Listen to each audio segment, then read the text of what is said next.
نحضرها بالبيمو، راح نتحصل على حلوه بزاف بنينه. هذه الاضافه اللي راح نضيفها اللي هي البيمو راح تغير الذوق ونتحصل على حلوه بزاف بنينه معسله تذوب في الفم. بسم الله، نبدا على بركه الله. راح نحتاج الى 250 غرام زبده او مارغرين تكون بحراره المطبخ. نضيف لها نص كاس من السكر الناعم. في هذه الوصفه نحاول نقص شويه السكر لانه الحلوه معسله هكذا ما تجيناش بزاف حلوه. حجم الكاس 220 مليلتر، نظن كامل عندكم هذا الكاس، هذا هو اللي راح نقيس به. نضيف 3 صفار بيض، والبياض نحتفظ به راح نحتاجه فيما بعد. نحتاج ايضا الى مغرف صغيره من لافاني، اللي عندها مبشور الليمون تضيفه راح يعطي للحلوى مذاق رائع. وراح نخلط هذه المكونات مع بعض. انا استخدمت الخلاط الكهربائي، ممكن انكم تحركوا فقط باليد حتى يذوب السكر ونتحصل على خليط كريمي.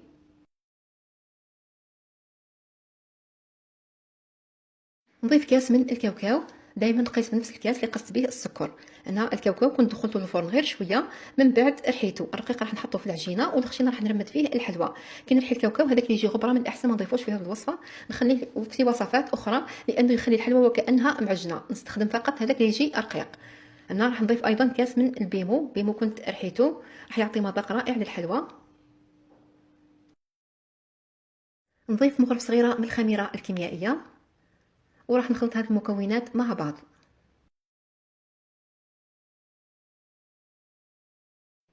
من بعد راح نجمع بالفارينه. الفارينه راح نعطيكم الكميه بالكاس. هنا راح نضيف الكاس الاول، نزيد الكاس الثاني. في هذه الوصفه ما نحتاج كميه كبيره من الفارينه لانه الحلوى فيها كميه من الكاوكاو وكميه من البيمو. هنا درت 2 كيسان، وراح نضيف الكاس الثالث راح نضيف منه حوالي 2 مغارف ولا مغرف ونص، كميه قليله فقط. انا راح نضيف حتى نتحصل على عجينه تكون طريه. انا لازم تخلي العجينه طريه. هذه هي الكميه اللي خديتها من الكاس الثالث، كما راكم تشوفوا كميه قليله فقط. نخلي العجينه طريه، ما لازمش ننشفها.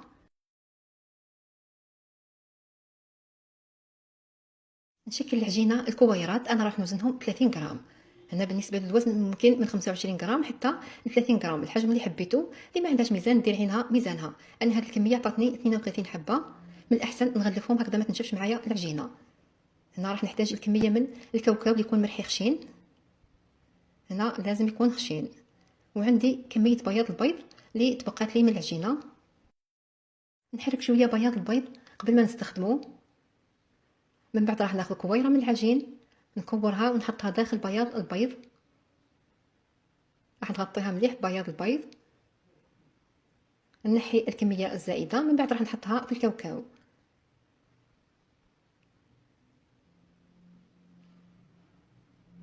هنا راح نرمدها مليح، نغطيها كامل بالكاوكاو.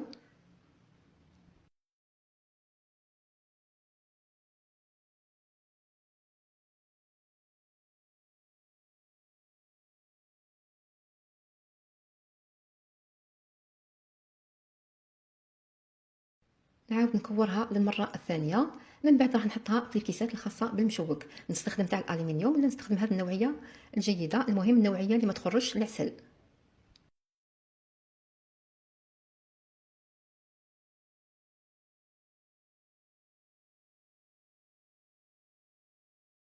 من بعد راح نزين من الفوق بسوريز كونفي.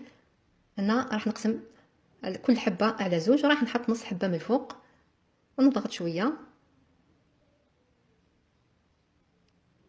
من بعد راح نحطها في صينيه الفرن. شكلت كل كميه العجين عطاتني 32 حبه بوزن 30 غرام.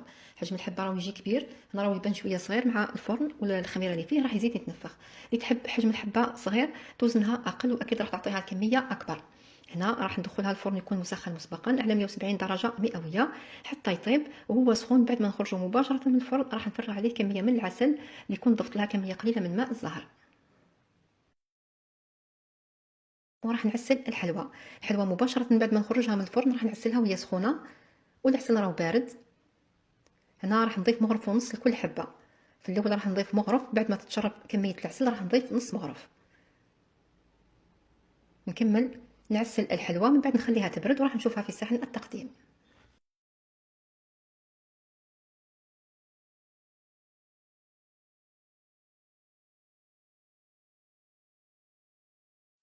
هذا هو المشوك اللي كنت حضرته معكم بالبيمو. البيمو يا البنات يعطيه واحد المذاق روعه روعه روعه. اتمنى انكم تجربوا الوصفه بهذه الطريقه وتخليوا لي رايكم في التعليقات.